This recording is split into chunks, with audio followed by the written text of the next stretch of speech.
بحران یعنی کارهای مهمی که در زمان خودش انجام نیافته و الان باید انجام بده.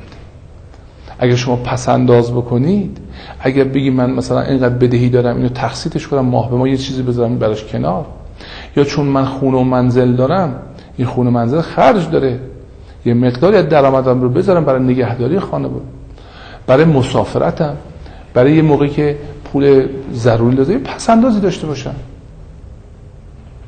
شما هیچ وقت در بحران گیر نمی‌کنی.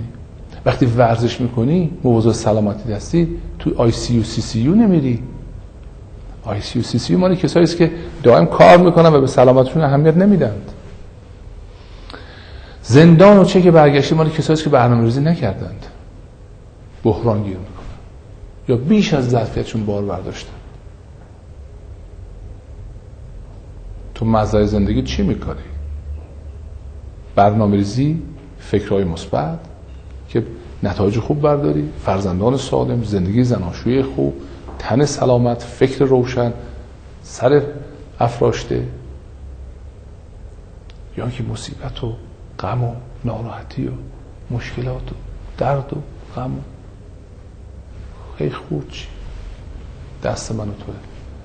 در هر جا که هستی مهم نیست، فقط کافی است که تصمیم بگیری چشماتو بشوری، جور دیگه نگاه کنی و شب که میخوابی و صبح که از خواب بلند میشی با بذر مثبت، تمرکز رو کارهای مهم، کارهای مهمن ولی اورژانس نیستن. وقت تو طور رو تقسیم کن که در مزرعه زندگیت چیزهای خوب بکاری.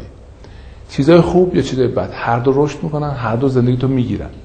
چه بهتر که به جای علف هرز، چه بهتر که به جای درختای تنومند سایه‌دار سنگین متوقف کننده درختای تنومند شادابی باشن که به تو میوه بدن، بوی خوش، رایحه خوش بدن و زندگی تو زیبا بکنند.